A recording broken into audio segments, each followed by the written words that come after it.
Terrific. So, welcome, welcome, welcome to a WBOC Women Business Opportunity Connection from Central New York.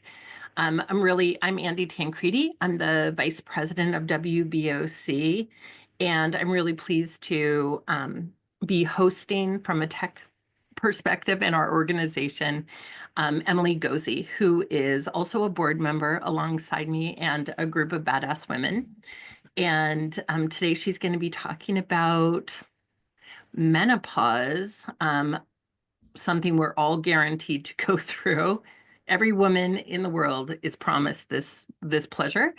And Emily's going to be educating us about what we can do to support ourselves during that. So I'm going to hand that off to you. And if you're interested in learning more about WBOC, I'm going to drop our website in the chat. Awesome. Emily, Thank it you. is all yours. Thank you, Andy. All right, let me move my screens around a little bit. Perfect. So I know that this is not the most sexy topic ever, but it is something that I have found through my years of now doing this that we're not talking about it. I know from talking with my mom that her doctor almost refused to talk about it when she was going through it. She was kind of just brushed off, and was like, yeah, you're probably in perimenopause, nothing you can do about it. No instruction or no looking into other things that might be able to help mitigate her symptoms or help her feel better. So this is something where, I remember in 5th grade, we had the video on this is your period and this is what happens. Well, we don't get that as women as we get older. We're really left to fend for ourselves. So here is our agenda for today. But I want to know, what has your experience been with perimenopause, menopause, postmenopause? Has your OBGYN brought it up? If you've asked about your symptoms, was anything shared or suggested? Did they kind of just brush you off? You can unmute, you can drop it in the chat, whatever works best for you. Have you had labs done before to check your status? I'd be happy to share. I got a great doctor. I just have a regular family practitioner. I've never had children, so I've never gone specifically to an OBGYN, but my doctor is about this a little bit older than me. So we kind of go through things at the same time. And she's been fantastic. She lets me share everything I need to, and then she will kind of ask for more questions, ask for if she can provide me some recommendations. And I'm always like, absolutely, of course. And it's been a very good relationship. There's still symptoms and the symptoms aren't going away, but at least I know I'm not crazy. Right. And there's options, continue to be more options. If she says, if you cannot get through daily life, you need to come back to me. That's awesome. It sounds like your provider is very supportive and proactive and willing to have those conversations, which is great. Kelly, were you going to say something? Yeah, I think I brought it up with my OBGYN, and she did offer suggestions. She gave me a prescription for like an antidepressant or something at one point when I was feeling really woo, Mm-hmm. and then I ended up kind of starting to feel better, and I didn't end up taking it anyways, but and I have had labs done, but it wasn't really conclusive about anything, like I'm in perimenopause, so everything is just wacky right now. It's not like I've gotten to menopause and then they're saying, you can do she kind of made it seem like that, like if I'd hit menopause and then I needed something, that maybe we would do something then, but I don't know. You see online, there's a lot more talk about this than there used to be. And so I kind of wonder if there's more that we could be doing. But yeah, absolutely. And there's definitely health risks. So we're going to talk about that too with menopause. We'll go through that. Alicia says a little, she has tested me. I feel like OBGYNs do not bring up many topics unless I ask. She said, I was also tested during IVF. I'm at the beginning of this journey. Carolyn says the new Menopause by Mary Claire Haver, who's a physician, is also really good. That's actually it's in my Amazon cart right now, because that's one of the things that I want to read. So it sounds like we have like mixed kind of understanding or mixed conversation about it. So I hope that this provides some clarity. I'm coming at this obviously from the nutrition perspective, what changes might be occurring, how we can mitigate those changes, and things that we need to be aware of. I can't prescribe medications. Obviously, I'm not a physician. I can't order labs. I can recommend what labs might be helpful throughout this time. But that's something that you definitely have to bring back to your doctor in order to be able to get done. So what is perimenopause and menopause? So perimenopause will start in that mid 40s time with irregular periods and hormonal changes. Menopause, by definition, is 12 months post that last menstrual cycle. It's actually just a moment in time. It is not a period of time. So postmenopausal is that period after that initial 12 months without a period.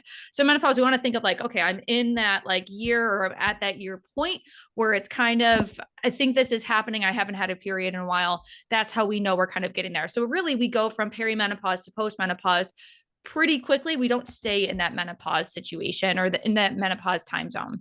So just to kind of go through those phases, perimenopause will start 8 to 10 years prior to menopause as the ovaries start to make less estrogen and the egg release becomes less regular.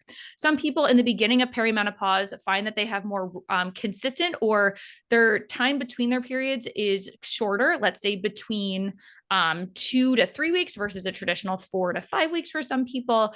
Some of those symptoms might be irregular periods, hot flashes, mood swings.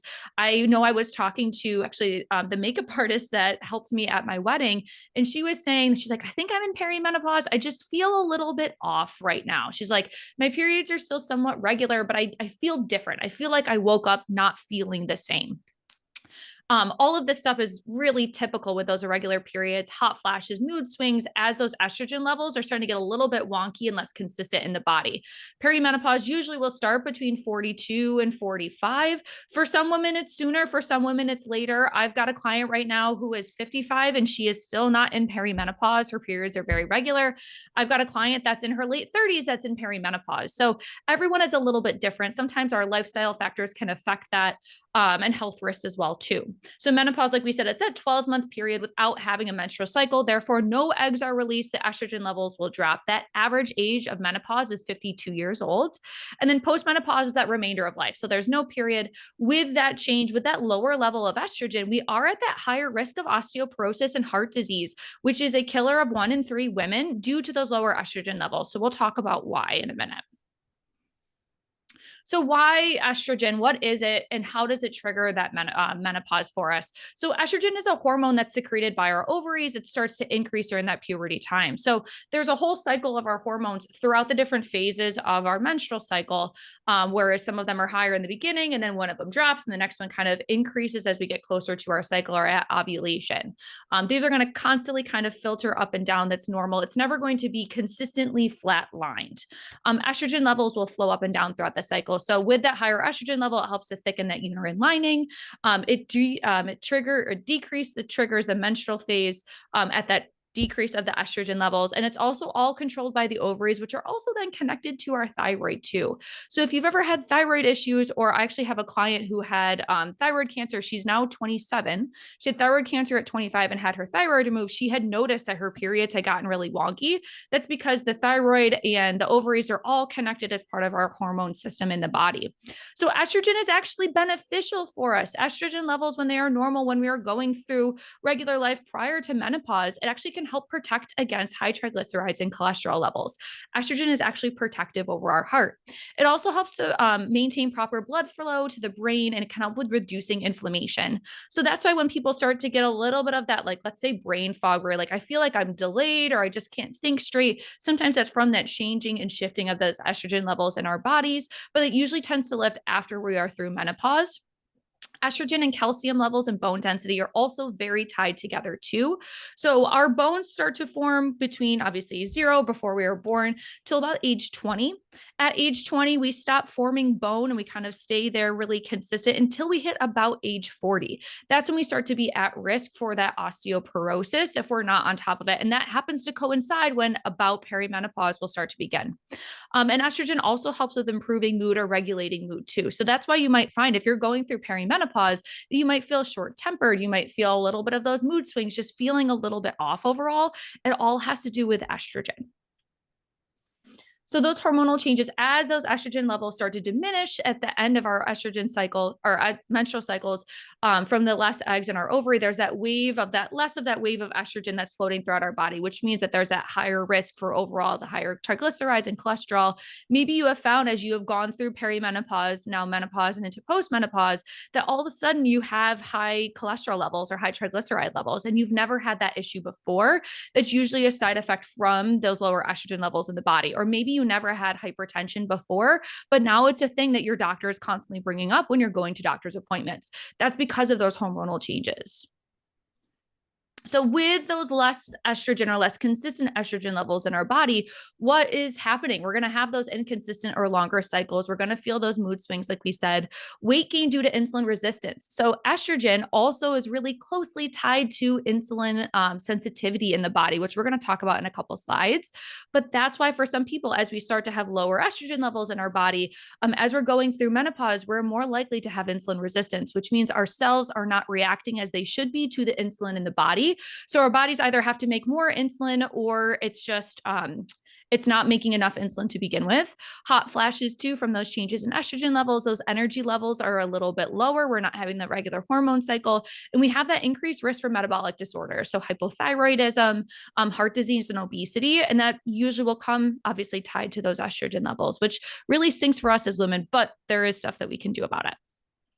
So what can we do as far as for nutrition with perimenopause? We really want to focus on the calcium intake. So calcium and vitamin D work together. You need the vitamin D to help with calcium absorption. So if you're looking to take a calcium supplement, you want to either have foods that have vitamin D in it or have a calcium supplement that has vitamin D in it as well to help make sure that you are maintaining your bone density. I had a client, actually a family friend, she wasn't a client, say to me when I originally ran this program inside of our one-on-one program. And she was saying, I've been waiting for you to talk about this. I was on Weight Watchers for 20 years. And at that time, Weight Watchers was very negative dairy, very against dairy. It was a high point food. And she's like, I didn't have then a ton of calcium. And now I'm dealing with osteoporosis because I didn't have that calcium between 20 and 40, let's say. And now she's suffering from that. So making sure that we're getting enough calcium in throughout that perimenopause phase is really, really important. And we can talk about calcium foods too. Dairy is one of the best sources of calcium. You can also get it too through broccoli, but dairy is usually that first one that I tend to go towards. Some of the alternative milks are fortified with calcium, but you do want to look on the back of that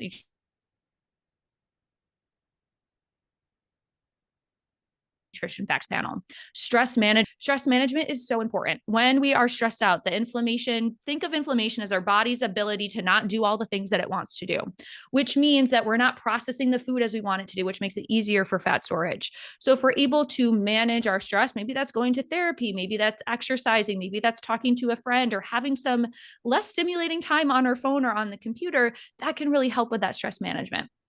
Mindful eating and routines. For many people that are going through perimenopause, this might be the time that your kids are teenagers, where you are running everywhere and you're bringing them to practices and to games, and you just don't have that routine that you want to. Maybe you're skipping meals or meals are really irregular, or you're eating on the go. That can absolutely contribute to our overall health and those risks too. Movement, of course, this is always important for us to hone in on. Movement, thinking exercise, but also accidental exercise. So me sitting here waving my arms around, that's that accidental exercise. I'm using energy in order to be able to do so. So trying to stay as active as we can. It's no joke. As we get older, we start to get less and less active. If you think back to like high school or college, you walked everywhere. You walked between classes. My university was on a hill. So I was walking up and down a hill all day long. I was so active. And then I started a full-time job working in a nursing home, and I had to go out of my way to stay as active. With that decrease in activity, we're not helping those the insulin levels in our body or how our cells are reacting to insulin. Our blood sugar levels might be a little bit more elevated because with that lower estrogen level from perimenopause, and it's affecting how our bodies are responding to insulin levels. But trying to move more. I have quite a few clients that have a walking pad underneath their desk, and they have a standing desk, and they love it. Can't do it in a meeting like this because you would just see us like bobbing up and down, and you can't really talk while you're walking. It all depends on the pace. But if you were to do that as you're checking emails after lunchtime, that's going to be a way to help with controlling blood sugar levels, because exercise naturally helps to lower blood sugar levels, as well as helping with digestion too and staying active.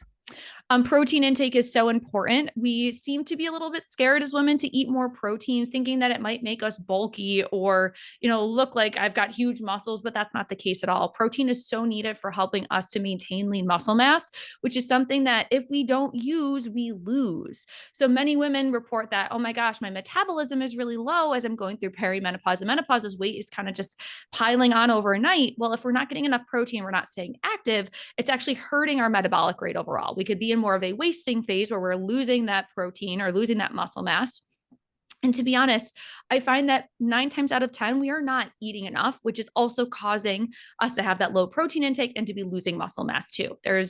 I will tell you, seriously, 9 times out of 10, we're telling our clients, I need you to eat more. And I think it's just because we've had this conversation or we've been told for so long that you have to eat as little as possible. You have to have the smallest meals. It's 1,000 calories a day. And that's not the facts at all as far as for overall health and nutrition. 1,000 calories a day is like what a 2-year-old should be having. So we're all far beyond 2-year-olds. We all have more muscle mass than a 2-year-old does. We need to keep that in mind. Screening for heart disease. So staying on top of what's your blood pressure level, going and getting your labs done every 6 months to a year. All of those things are really important so that you have that awareness. You don't want to be someone where all of a sudden, your triglycerides and your cholesterol are elevated, your blood pressure is elevated, and your doctor's like, well, here's, medications because we have to get these back down. Nutrition is a really easy thing that we can plug in to help with reducing those heart disease risks. Phytoestrogens can also help with reducing symptoms. So let's talk about phytoestrogens. They are plant-based sterols, which I want you to think of kind of like fatty acids for the most part. They're a similar thing to like a hormone in a plant, but not the same thing. So like the estrogen that you hear that's in soy is not the same estrogen that's in our bodies. So you don't have to limit soy for the, risk of like, oh my gosh, there's so much estrogen. It's not the same. So plant-based sterols, these phytoestrogens will act similarly to estrogen in the body, which aid in replacing those or reducing those perimenopause symptoms. So our bodies can utilize these like estrogen, but they don't absorb them in high amounts, which is why we don't have those increased risks. Like let's say someone has a hormone positive like breast cancer, you can still have these plant-based sterols, and it's actually going to help with reducing your risk and help with reducing some of those symptoms that you might be feeling. It's not going to, there's no research that really shows that there's an increased risk of having these plant-based sterols like soy and soybeans, edamame, broccoli, carrots, coffee, tea, flaxseed, and the increased risk of cancer. It's just not being shown in the research. We're also seeing reduced incidences of hot flashes and cardiovascular disease with the antioxidants for many of these things. So carrots and oranges, they've got vitamin A and vitamin C, some vitamin E in there, sometimes more so vitamin E from the flaxseed. Those are very powerful antioxidants that helps to reduce inflammation in the body where our bodies can run better and more consistently. So having those things, having a really good varied diet will help you feel better. Although you might be feeling like trash right now, and if your hormones are all over the place, really focusing in on our nutrition and focusing on the balance of our plate and what I'm getting is really important to help you feel your best. Even if you have to use some of the convenience items in order to make that happen, maybe you're picking up a bagged salad kit or you have to pick up a fresh soup from someplace. It might not be something that you've made from home, but it's going to be a little bit easier for you to have that variety that you need. So common symptoms then with menopause, most commonly reported is that difficulty sleeping because of hot flashes and that frequency and urgency with going to the bathroom. Hydration status is so important with this to help with reducing hot flashes. So I often find, especially as we're going through that initial nutrition assessment form with our clients, that we're drinking like 12 to 24 ounces of water a day. That's not enough. We're really looking for at least half of our weight in ounces for hydration status to help with regulating and hopefully reducing those hot flashes as best as we can, but also making sure that you are hydrated. Remember, your bladder is a muscle.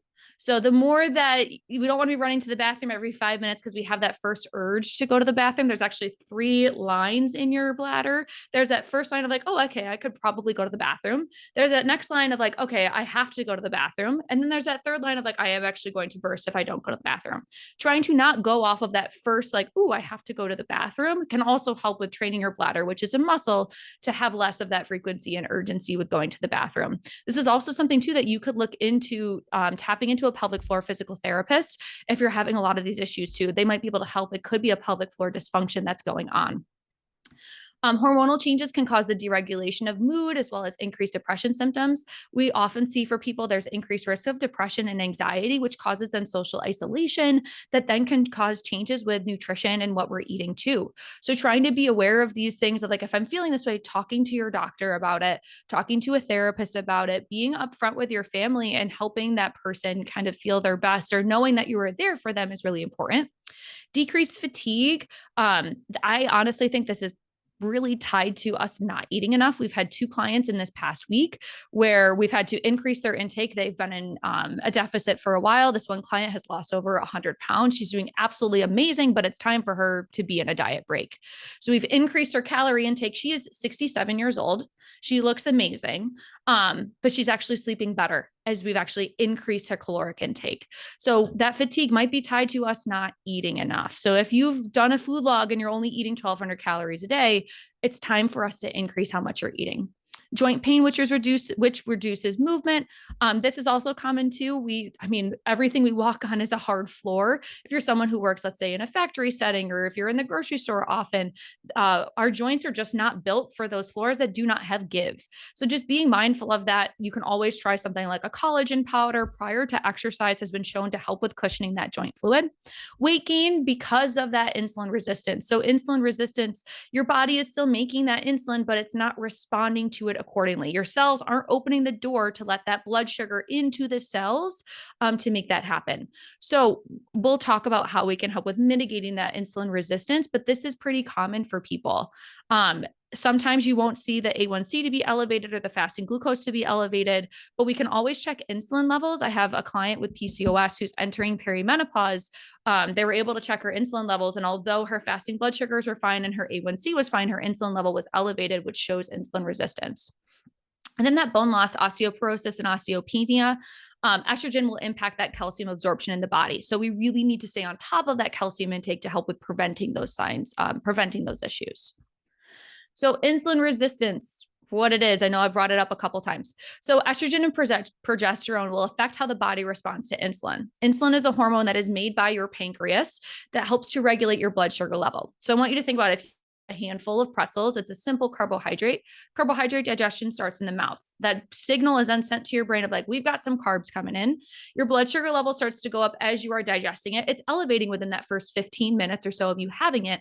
Then your brain has to say, all right, well, we need that insulin. We need the blood sugar to be back down. We need to be able to feed the cells because insulin is really what helps the cells be fed. So insulin is being secreted off and your blood sugar level comes crashing back down. Well, if we have insulin resistance, your blood sugar level is going up, but your body's making the insulin and it's just not coming back down as best as it should be. So your body keeps making more insulin. So if we have that increased level of insulin in the body, we're going to have increased fat storage. So we're still making insulin with insulin resistance. Sometimes people with type 2 diabetes, they might not be making enough insulin or their bodies just aren't responding to it with like more of an extreme insulin resistance, which is why they have to take additional insulin or take medications that help with insulin sensitivity, like a metformin. And people with type 1 diabetes, their body's not making insulin at all. They have to take that from the outside through a pump or through a pen in order to be able to get that. With higher level of insulin in the body, insulin can cause increased fat storage, which is why we start to see some of that weight gain, especially in our midsections, if we are going through perimenopause and not doing the proper nutrition things. Because of this too, we have that increased risk of type 2 diabetes because of those lower estrogen levels in the body. So what we really want to focus on is proteins, fats, and fibers to help with lowering those blood sugar levels and helping to mitigate those spikes and drops. So it means that there's less insulin that needs to be used inside of the body. So if we can frame meals of like, do I have protein? Do I have healthy fats? Do I have fiber here? All of those things will slow down digestion. They slow down carbohydrate digestion. So you're not getting this huge spike and drop in your blood sugar level and things are more so steady. So nutrition considerations for menopause. Protein intake. We really want to maintain and hit that protein intake. I tell clients we want at least 25 to 30 grams of protein per meal. There is a point where it tends to be too high. What happens is that our bodies are breaking it down and we don't have the need to utilize all of that protein. It doesn't get stored as fat in the body. The amino acids, which is the building blocks of protein, will then start to circulate in our bloodstream, which sometimes can cause weight fluctuations because you're holding on to more things. There's more so, let's say, water weight. So making sure we're saying, let's say between 25 and 35 grams of protein is a really great place to start. And I can help you determine how much that you need there. Protein is also going to help with that blood sugar level. Like we were just saying, protein helps to slow down that carbohydrate digestion. So there's more of that rolling hill effect for our blood sugar levels. They will never be steady. We don't want them to ever be flatline. We want them to be that rolling hill, and protein will help with that. Reducing added sugar intake. Now, I was talking with a woman last night at a presentation I was giving, and she's like, I just have these intense sweet cravings all the time. Well, and she's like, the sweet stuff is really the only stuff that tastes good to me anymore. And I believe she was in her 70s. And she was saying, or I was saying to her, it's because your sweet taste buds are the last ones that are the most strong and most potent. So maybe you had a grandparent or a parent that was in a nursing home and all they wanted was candy, all they wanted was chocolate, because that's the food that tasted best to them, because those are the taste buds that stay around the longest. But we really need to be mindful of those added sugars because they don't come with any fiber. They usually don't come with much protein or healthy fat. They really do lack the vitamins and minerals too that help to support health at a cellular level. Increased intake of added sugars can aid or increase that insulin resistance. It can also cause cholesterol levels to be elevated. So for cholesterol, it's a fat backbone with 3 carbohydrate molecules coming off of it. If we have a lot or a very high added sugar intake, we can see those cholesterol or triglyceride levels elevate. I have a client that I've been working with for a while now, and she started having over the summer like 2 cups of ice cream in the afternoon. We were able to make it work for her. She's still losing weight. She's great. But we saw on her labs that her triglyceride levels were elevated. Her calories were still the same. She's still eating enough. She hit the protein, but that added sugar she was having really consistently helped to drive up those triglyceride levels. Alcohol intake is really, really important to be mindful of and to kind of keep on that lower side. There's a recent report, which we knew all along, alcohol is a class 1 carcinogen. We know that it can cause cancer. It causes 7 different types of cancer, but alcohol will also alter how our bodies are processing the foods that we are eating. Actually, a client of mine just sent a video. She is she's someone who is now 2 years sober, and she's doing great. And she's helping other people, with their sober curious journey. And she sent me that video where, it doesn't matter what you have, highest protein meal with your alcohol, with your 2 glasses of red wine, in this big steak, your body is going to turn to processing that alcohol first. And that changes how all of the other nutrients are stored and processed in the body. Our bodies will process all of that as fat, even if it's the highest source of protein, and store it for later, which is why you might see someone who, let's say, drinks a lot of beer. They might have that beer belly because of how alcohol will change how food is processed. So easy ways that we can increase protein intake. Soy milk, if we're looking for plant-based products, soy milk is great, or the Ripple milk, which is pea protein based. They both have about 8 grams of protein per cup. An ounce of tofu has 7 grams of protein. If you're doing 3 ounces, you'll get close to 21 grams of protein. A half a cup of chickpeas gives you 8 grams of protein. You could roast chickpeas up, or you could buy them from the grocery store and have that as your snack in the afternoon. Protein and fiber, put a little olive oil on there. You've got those healthy fats too. Quinoa is a whole grain, so it's going to have fiber, healthy fats, and protein. If you have a cup of it, it's going to give you 8 grams. Almonds are great for another good heart healthy snack. They are one of the lower fat nuts. I believe it's 12 grams of fat per serving of almonds, but 6 grams of protein and a couple grams of fiber. Lentils are also great too. They are a legume, technically, but they have a good amount of fiber and protein in them, also about 12 grams per cup. So that's something that you could add into soup. So if you don't want to eat them separately. Regular protein intakes, if you are dairy and meat friendly, we could do a glass of milk with every meal, 24 grams of protein for a glass of milk with every meal. There's also the Fairlife milk. You can get it at the grocery store. It is a little bit more expensive, but it has 13 grams of protein per cup and is lactose free because it's ultra filtered. So that could be an option too. If you can't do lactose, that's a great option. Beef or turkey jerky, it's 10 grams of protein per ounce. We just want to be mindful with this. We know that processed meats like jerky, like hot dogs, like some of the deli meats, when had in high amounts, they also have that increased cancer risk for us too. So just keep in mind with that. Greek yogurt, if you're doing that 5.3 ounce cup that you get, I had one with my snack this morning after the gym, about 12 grams of protein. Yogurt is naturally lactose free because of that fermentation process. The good bacteria goes ahead and eats all of that lactose in there. So if you're someone who's lactose intolerant, you can do Greek yogurt. Hard-boiled eggs are just a regular egg. They have about 7 grams of protein each. Grilled chicken is about 7 grams of protein per ounce. That size of the palm of your hand is about 3 ounces. So if you had that small piece of chicken, you're at least getting 21 grams of protein. Cheese sticks also have about 8 grams of protein. Harder cheeses will have are naturally lactose free too because of that process. So if you're someone who's lactose intolerant, you can do like a mozzarella stick, you can do provolone, you should be able to do provolone, you can do a sharp cheddar, you can do a Parmesan. All of those harder cheeses should be able to be tolerated for you.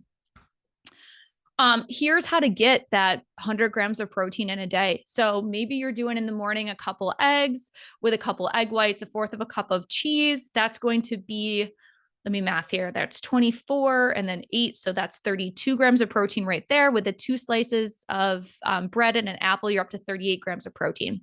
4 ounces of turkey, a slice of provolone cheese on whole wheat sandwich bread, mayo, lettuce, tomato, onion, cherries, pretzels, and chocolate hummus. Chocolate hummus is so good. It tastes like brownie batter. 37 grams of protein. Popcorn in a cheese stick, 10 grams of protein. A cup of the Barilla Protein Plus pasta. Now, this one, the marketing on this one is a little bit weird. It says that it's high protein. It has only like 3 extra grams of protein versus a traditional pasta. So it's not going to be a replacement for the protein at that meal, but it will give you a little bit more. It'll give you a little bit more fiber as well too. 6 turkey meatballs, half a cup of tomato sauce and a salad with Italian dressing, 28 grams of protein. So that's the balance right there where we're still getting that protein, carbohydrate, and color at all of those meals that can help us to get to that goal and have it still be balanced too. Starting your day with protein is really, really important to help you hit that number. It's also going to help with better blood sugar control throughout the day. So like eggs, dairy, beans, meats, starting with something like that, really trying to hone in. Breakfast should be a good size. It should not be 200 calories. You are breaking the fast from sleeping overnight. You are fueling up for the day. If you're getting that crash at 2 or 3 in the afternoon, we have to look at what you're having for breakfast or lunch. Keeping protein in at snack time, which is why I like that popcorn in a cheese stick. Popcorn is a whole grain snack. It has heart healthy fats, protein, and fiber. And then increasing that serving size of the meat or that protein at lunch or dinner. Maybe rather than going from 3 ounces up to 4 or 5, which would be that first joint mark on your hand right there. So you don't need a food scale. We're just looking at like our hand as kind of that reference for it. We have some resources too inside of our platform in our library, but this is another really great one that we have. You can absolutely take a screenshot of it. Some different snack ideas. I know we have a couple clients on the call today. If you go into the documents tab and you search and you hit the documents folder, you'll be able to find this in there. It's the NWE Team Snacks. But these are some really great options if you're looking for a balance, if you want something crunchy or if you want something protein, to give you that variety and help them be well-rounded snacks where you're going to get a good amount of nutrition out of them too. So more nutrition considerations for menopause. Omega-3s are so important. The recommended dosage is 1,000 milligrams a day. Really with cardiovascular disease on the rise, omega-3s, yes, they are healthy fats. They can help with reducing the cholesterol and triglyceride levels, but they're also going to help with reducing inflammation. It's a really strong anti-inflammatory. You can do it as a fish oil, but if you're doing chia and flaxseed, maybe in your yogurt at breakfast time, I had some in mind, snack this morning, or if you're doing 2 to 3 servings of salmon or a fish each week, that'll also help you get there. You'll get a little bit too from avocado. The one I tell people to stay away from is coconut oil because it's a saturated fat. Saturated fat is what affects our cholesterol levels. It's not dietary cholesterol. It is saturated fat. So being mindful of those saturated fat intakes. Calcium and vitamin D. So the recommended dose of vitamin D is at 600 IUs.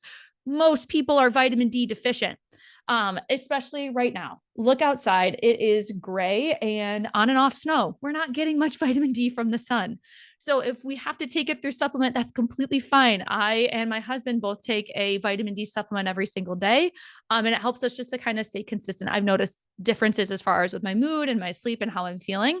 But the calcium, we want it paired with vitamin D because vitamin D helps with the absorption of the calcium level. Calcium recommendation is 1,200 milligrams a day. If you do 3 servings of dairy, you'll also just get to that calcium too. Dairy is usually, especially if you're drinking milk, it's fortified with vitamin D to help with that absorption. If we're not hitting our calcium intake, we're going to have a 3 to 5% bone mass loss each year. So we don't want to be the person that's falling over and breaking our hip in 20 years from now. Stay on top of your calcium. Iron, which is very important when you are menstruating, is not as important when you are postmenopause because you don't have that blood loss. So the recommended dose if you are currently menstruating is 18 milligrams a day. A regular 1-a-day woman's will have that. If you are in perimenopause or menopause, you can consider going to the One a day women's 50 plus, it has that appropriate dose of iron. Too much iron can also cause issues in the body. So if you're past menopause and you need to switch that over, I would recommend doing so. You can just do like the grocery store brand. I know I get Top Care from Wegmans, and it has the NSF certified label on it. That means it's been third party tested for clarity and for potency, where what they're saying is in there is actually what's in there. Supplements are not regulated, so making sure that it has that little seal on it is a really great way to make sure that you're getting what you think you're getting. So supplements that might help us, like I said, omega-3s, the recommended dose is 1,000 milligrams a day. This has a little bit more, that's fine. We have to remember with supplements, they're not always what's called bioavailable, which means our bodies aren't always able to absorb that 1,200 milligrams. So you can take the 1,200 milligrams and just make sure that you are getting in other sources of omega-3s like olive oil, chia, flax, and fish, and that will be able to help you make sure that you are reaching those omega-3 intakes. The calcium with vitamin D. So this has it right here. It has the 6,000, and we want D3. So D3 is the most bioavailable form. We can take D2. It might be a little bit cheaper, but it's extra work for our bodies. Our bodies then have to turn it from D2 into D3. So making sure we're taking D3, if you're going to be pairing it, is going to be really helpful. Like I said, best source could be 3 servings of dairy a day is going to give you 1,200 milligrams. And that one, women's 1 a day 50 plus, it has that right formulation for the calcium level and that less iron. If you're looking at any of the supplements, I recommend going to Walgreens actually to get any of the supplements, because they usually have them as buy one, get one free. Wegmans never puts them on sale. So you're usually spending $20 a pop for something like this. Go to Walgreens, you're going to save a lot of money. Probiotics are also really great too. There's usually an increase in yeast infections due to low estrogen levels. So probiotics can really be helpful with that. It's not going to be a complete preventer, but it can really be helpful. You can also get this too through fermented foods like dairy products, kimchi, sauerkraut, pickles, things like that can also help with populating that good microbiome. And as long as we're eating fiber from whole grains, fruits, and vegetables, we'll be able to feed that good gut bacteria to make sure that it is flourishing and that it stays really well populated for us.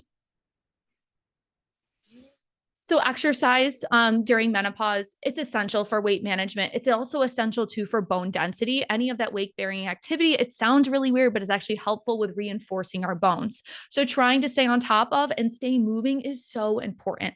Usually part of that weight gain during menopause and perimenopause is because of that decrease in movement and with aging too. So trying to make sure that we are staying active is really, really important. But figure out what works best for you. You might be someone who likes to work out at home where you walk on the treadmill. That's great. Or you like to do classes on YouTube. I love it. But finding what works best for you versus finding a program that then you have to change your lifestyle to fit into is not going to be helpful for you long term. You're probably going to fall off. So figure out what you like. Go and test out a bunch of classes. I'm going to a spinning class this Saturday just for something different to give it a try to see if I like it. I probably won't because I hate cardio, but why not give it a try? Exercise do's and don'ts. We really want to minimize the stress-inducing exercise like that HIIT training. So think like Orange Theory or any of that high-intensity cardio. Really trying to minimize this, maybe to once or twice a week at the absolute most if you're going to do this. It's very with high heart rates. It's pretty detrimental to our recovery and how we're feeling. And especially for women, we need more strength training. We need more of that lower heart rate activity in order for us to see progress. I have a client who was doing 6 days a week of Orange Theory exercise. And she was like, Emily, like I'm doing all of this and I am not losing weight at all. She's like, in fact, I feel like I'm gaining fat. It's because she was doing too much of that HIIT stuff, too much of that high intensity activity and not giving herself enough of that rest time. So we need more of that lower heart rate, lower activity things. So think like that walking or biking at that lower heart rate level, walking at an incline is another really great option. Pilates, yoga, bar classes, all of those are also really great options too. And think about mobility and flexibility. My personal trainer is always on me to stretch. Trying to stretch more can help with stiffness. It can help with posture. You don't want to be one of those little old ladies that's hunched over with back issues. So trying to make sure that you're on top of mobility is really important. I know we had a chat. Let me pull it up. Jill said, oh, I love spin classes. You'll probably will too. I'm hopeful, but I'm a little bit skeptical. Some stress reducing activities. Yoga is a really great one because it focuses on breath work and balance, walking for cardio, swimming. So doing maybe some strength or cardio just through that low intensity swimming. If you have joint pain, this is a really, really great opportunity. I have a client who had a meniscus surgery this past summer, and she found when she would go and actually swim at Green Lakes, with the water being so cold, she didn't have any knee pain anymore. It was like an ice pack for her, but also didn't have any of the knee pain with having less of that pressure on her knees. Strength training for bone density, muscle mass and metabolism, Pilates for posture and balance, and breath work for stress management and energy. I know that there's quite a few women inside of WBOC that offer breathwork classes. Give them a try.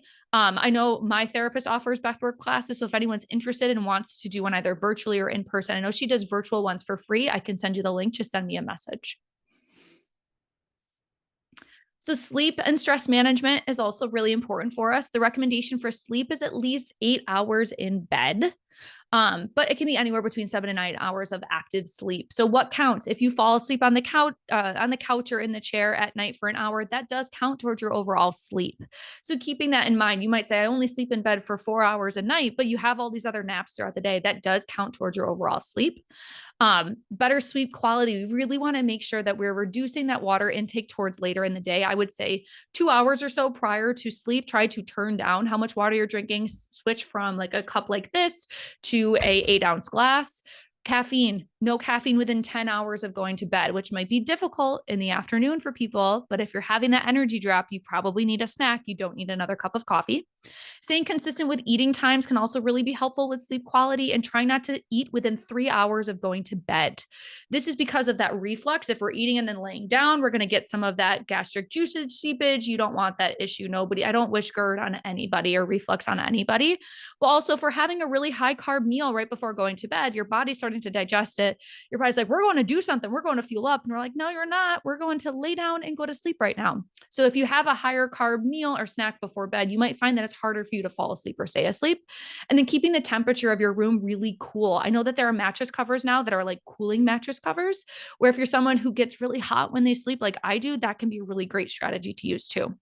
Ideally, for weight management, we want at least 8 hours in bed a night. The research has shown that it is easier for us to lose weight and to keep it off.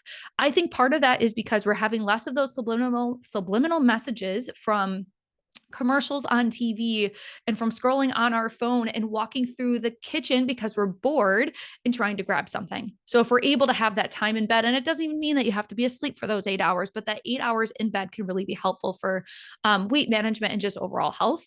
Stress management. I've got a really great slide after this one on how stress impacts the body. But stress causes the body to not do things how they're supposed to get done. When we are stressed out, I want you to think it's like the meme where, isn't it Jonah Hill? He's just going like this, like, like that's what's happening inside of our body when we're stressed out. If we have high levels of stress, our bodies are not processing the food the way that we want them to be processed, which causes then increased fat storage. We can cause other issues too. So strategy, making sure that exercise is a priority for you. There's that quote from Legally Blonde where exercise releases endorphins. Endorphins make you happy. Happy people don't kill their husbands. So trying to have that exercise can really be helpful with that.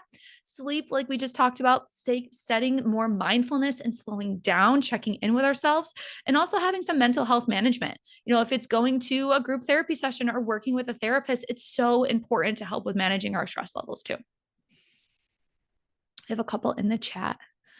Deborah says, thank you. Kelly says, I love my Cool Night PJs from Soma. I need to try those. I just recently got Soma bras and my life has changed. So my next purchase will be the cool PJs. That sounds great. So here is that stress response cycle in the body. So the brain gets this something of like, ooh, this sounds like danger. Now it could be that you see a call coming in from someone you don't want to talk to. It could be that you had a hard conversation with your boss.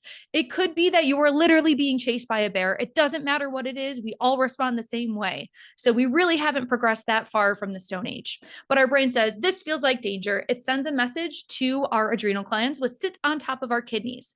The adrenals say, we're going into action now. We have to figure this out.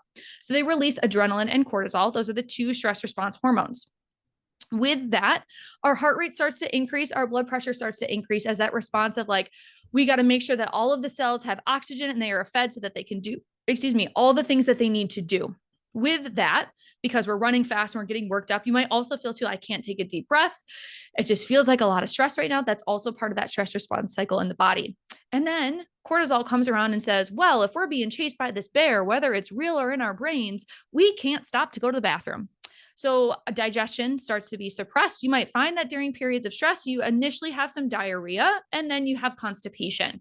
That is part of the stress response cycle because your body's saying that like, we need to slow things down. We need to conserve energy because digestion uses energy. It uses the calories that we're taking in. So it helps to suppress all of that. And then because we're not eating anything, because our appetites and our digestion are suppressed, we still need to make sure that these cells are fed. So a signal is then sent to your liver to convert the glycogen, which is just stored form of glucose, into glucose, which is what our cells use. So if you've ever been in the hospital and they've pricked your finger and said, oh my gosh, your blood sugar level's high and you were really sick, or let's say you had major surgery, it's part of the stress response cycle. You don't have diabetes. Your body is just trying to manage whatever is going on. So if we're constantly having stress and we're in menopause or perimenopause, all of this is then exacerbated. So as this is going on with stress, cortisol is going to change how our bodies are processing the foods that we eat. So keeping that in mind, trying to stay on top of stress and managing our stress is really, really important. Weight loss and menopause, and this is the last section for us. So how does weight loss happen? Weight loss happens from a deficit. There's different ways that you can get into a deficit. Research shows that fasting is no more effective than a generally calorie reduced diet. I am someone, when I say diet, I'm talking about what we eat. I'm not talking about restriction. I firmly believe all foods can fit. Dessert is not off limits. Carbs are our friends. Let's make sure that we have them. But for weight loss to happen, we need to be in a deficit. Where do we start? We have to have awareness. So that means it might be a week of you tracking your food, whether it be writing it down or it's putting it in a food journal, like MyFitnessPal are using on our app through Practice Better. But having that awareness of how much am I having and when am I eating is really important. Don't change anything. For that first week that you were tracking your food, don't try to show off for yourself. Don't try to be perfect or anything like that. Making sure that you're showing what is really happening in real life is really important. Because then we know, are you under eating? Are you only eating 1,200 calories a day or less? Are you overeating? Are you eating over 3,000 calories a day? And that's going to then dictate to us, what do we have to do? If you're someone who is under eating, we need to slowly increase your intake back up to maintenance.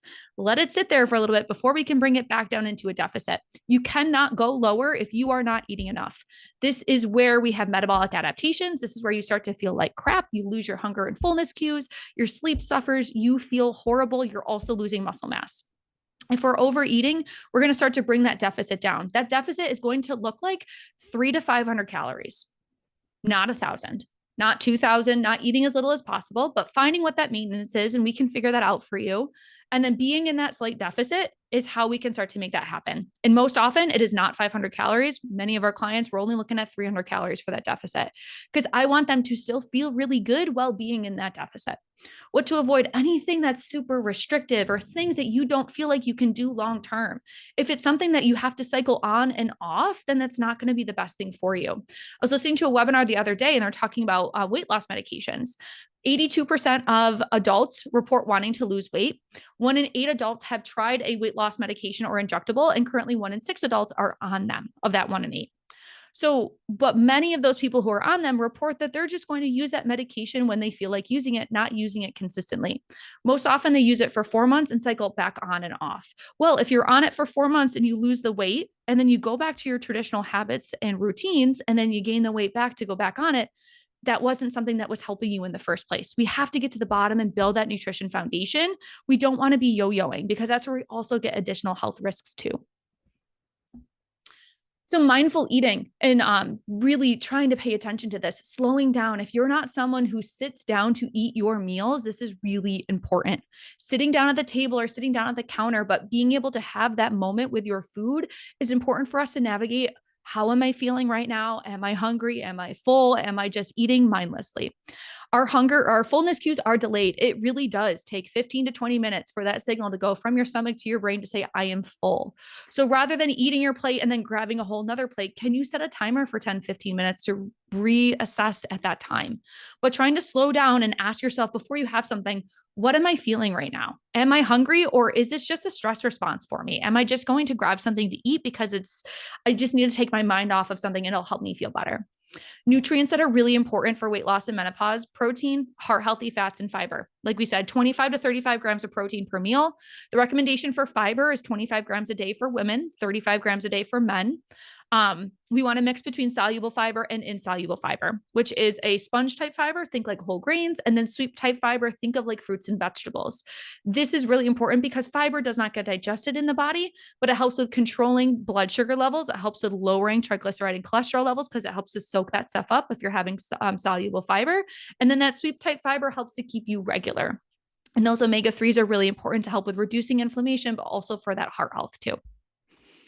So some key reminders as we wrap up here: pairing the right foods together, pairing proteins and carbs together, or carbs with fats or fiber, to make sure that we are on top of those things. That's going to help with managing blood sugar levels, help you to feel your best. Nutrients of concern: calcium, calcium, calcium. Trying to stay on top of that calcium intake. Probiotics can be a benefit, but calcium, taking a multivitamin, and then taking an omega-3 are really the key things that I would recommend looking at. Mild deficit for weight loss. The bigger the deficit, not always the better. 300 to 500 calories at the absolute most. And really trying to lean into the stress management piece, trying to make sure that you are being mindful and slowing down, which I know mindful is a big buzzword right now, but it is really important. But trying to slow down and listen to your body and to really utilize some of those tools that we have for stress management. So we do have our nurse membership. If you liked this training today, we do these trainings now every quarter on different topics. Our next one is in February with a pelvic floor physical therapist. And she's going to be diving into more about menopause and women's health, which is going to be great. But you also get access to me. I'm in your back pocket. You can send me a message at any time. There's food tracking where we're able to leave you feedback on what you're having and help you navigate. There's group chat, there's recipes, resources, so much more.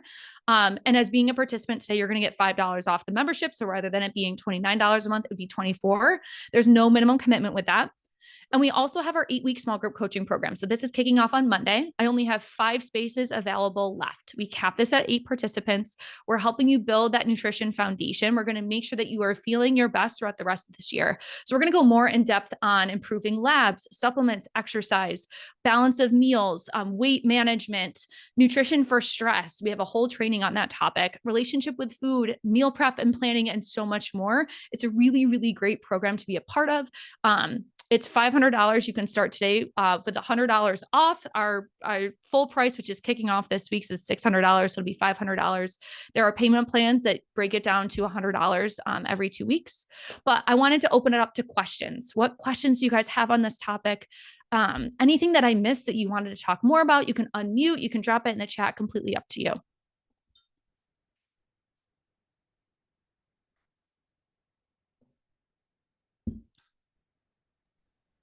I have a question for you, Emily. Yeah. My body doesn't tolerate cow's milk well, but I heard you emphasizing how easy it is to get our calcium from that. Do you have alternatives for food-based calcium if not the dairy? So I believe most soy milk is supplemented with calcium in it too. Carolyn can correct me if I'm wrong. She's also a registered dietitian, but I believe soy milk is also supplemented with calcium, or you can take it through a supplement form. You're going to get trace amounts too from some of the fruits and vegetables that you're eating. Broccoli has some, but you'd have to eat quite a bit of broccoli in order to get there. Gotcha. How about goat's milk or sheep's milk products? Are they equally high in calcium? I am not sure on that. That is a good question. I will look into that and I will get back to you. Okay, thanks. You're welcome. And it looks like you've got a question in the chat. Okay. Let me just write this question down so I don't forget. All right. Sheep. All right. In the chat, can you talk about leucine in protein supplements? So leucine is one of the essential amino acids. It is one that is necessary for life. So in protein supplements, as long as we're having a complete protein, it's going to be a part of it. I am not super versed in the specific needs as far as with leucine, other than knowing that it is an essential amino acid and is needed as part of the building block. So there are 2 different types of amino acids that make our protein sources. There's essential and non-essential. The essential amino acids are ones that our bodies cannot make. Leucine is an essential amino acid, so we cannot make leucine. We have to get it through sources. The sources of protein that have all of those essential amino acids are considered complete proteins. That means that it has all of those things, but it primarily comes from animal products. Sometimes you can get it if you are piecing together certain amino acids or certain foods together, like beans and rice can then make a full complete protein. Peanut butter and jelly would also make that a full and complete protein as well too. I can get back to you though, Jill, on more information with the leucine. Heard helps to build lean muscle mass. So it's one of the essential amino acids. It's all, I mean, all of the proteins are going to help with building lean muscle mass. I don't recommend taking a branched chain amino acid, BCAAs. The research says they're not super helpful. Leucine, isoleucine, you know, they're in those things. As long as you're getting enough of the protein and you're getting complete proteins in, it'll be able to help with building lean muscle mass. But we also need to make sure that we're doing strength training in order to build that lean muscle mass. Any other questions?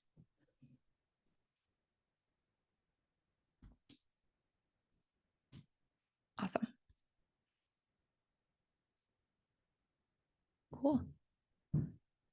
Well, if there are no other questions, I will send out the replay to this. I'll send out some more information as well too. But thank you guys so much for joining today. It's been a great way to spend my Wednesday, and I appreciate you all being here.